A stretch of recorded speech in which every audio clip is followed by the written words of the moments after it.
We're joined now by Ralph Vacchiano, Daily News Giants insider and beat writer who's at the Giants facility. And Ralph, I just got to ask you your first reaction to the news. Well, I'm certainly not surprised. I think we saw this coming for quite a few days, as much as the Giants players didn't want it to happen, and as much as, honestly, I think Giants ownership didn't really want this to happen. They love Tom Coughlin. They didn't want to have to change coaches. I think they knew that they didn't have any choice. 3 straight losing seasons, it's tough for a coach to survive that. And I believe that they thought that while this is a tough decision to make, they knew that it probably was the only decision they had to make. Something had to change after all the trouble they've had the last 3 and really 4 years. And it's interesting, Ralph, we talk about this, and it's we talking about the Giants front office. However, Tom Coughlin made it sound like it was his decision.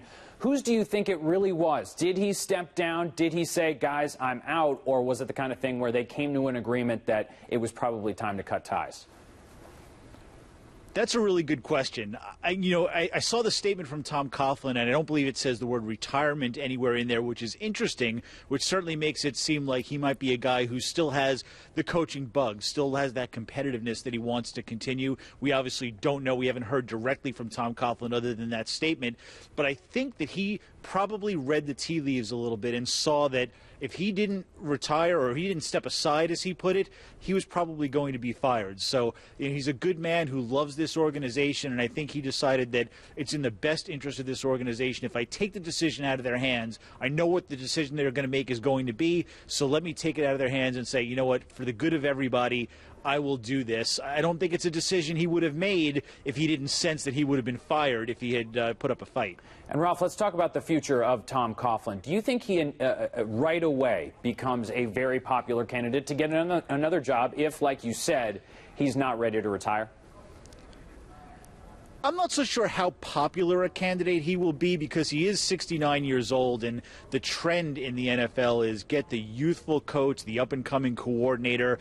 Also, not for nothing, he earned about $7 million a year here. He's not going to go work for $1 or $2 million someplace else.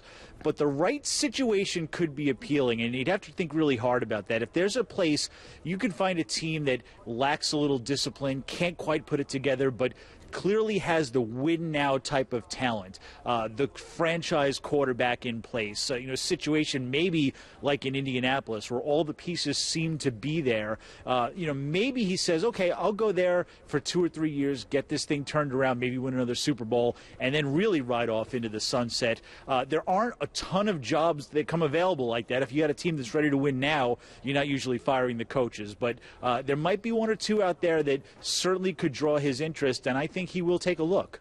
Ralph, and I think one of the questions a lot of Giants fans are asking themselves right now is, wasn't this a roster problem? Was this roster really built as a team that should go to the playoffs? Do you think that that was in any consideration to possibly come down on Jerry Reese for the team that he put in Tom Coughlin's hands instead of just saying, we need a new coach? Do you think it was Tom Coughlin's issues that led to the 6-10 season? No, I don't think he was solely to blame for this. I don't think that ownership believes he's solely to blame for this either. I think that the feeling everywhere is it's been a total failure of the organization, and certainly the roster that's been assembled has not been a very good one. That said, I don't believe that they seriously gave consideration to firing Jerry Reese. This is an organization that doesn't fire general managers. I mean, you have to go back to the 70s to find the last time they let a football man in their front office go or forced him out. So I don't think they were going to change GMs this time. John Mara has been strongly in support of Jerry Reese. He said he believes he sees the signs of a turnaround, but it's sort of hard to reconcile just blaming the coaches. If that is what the owners end up doing and they end up saying that, they thought that they needed a fresh look at the top, it's hard to believe that another coach could have come in here with this roster and won more than Tom Coughlin did. There are a lot of people around the league who think he did a pretty fantastic coaching job with this team. Whether that's true or not, that's up to the eye of the beholder, but he did not have a lot to work with.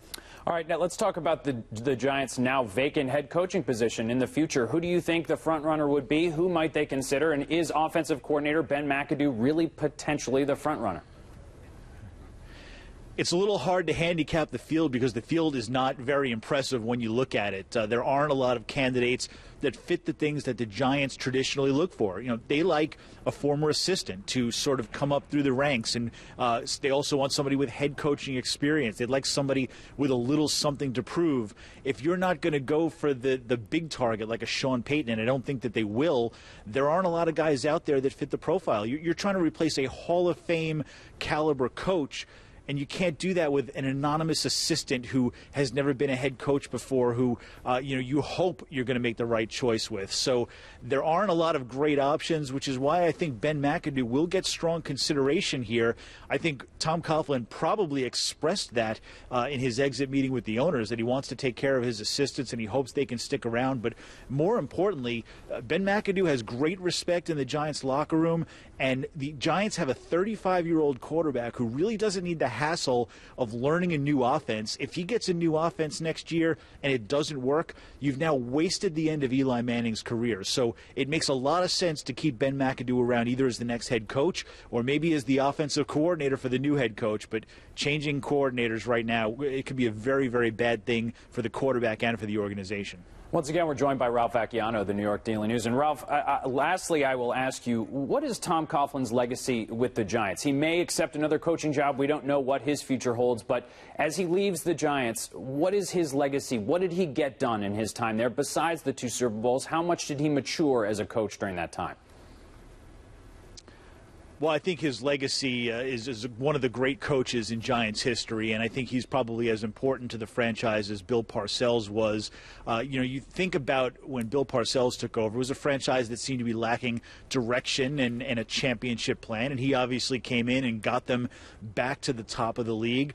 It was the same thing with Tom Coughlin. The well wasn't as dry when he took over. I know they were 4-12 when Jim Fossil was fired, but they were only a few years removed from a Super Bowl appearance.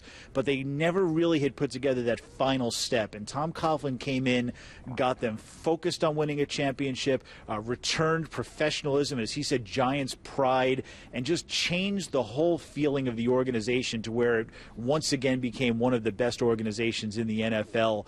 I think he, put his stamp on everyone from ownership all the way down to the very bottom of the organization. That's going to be a big part of the legacy. Of course, it's hard to overshadow the Super Bowl banners that are hanging behind me and above me here. That's something that everyone will be remembering about Tom Coughlin in the future, way more so than the 4 straight years of not being in the playoffs. It's the championships that really matter the most.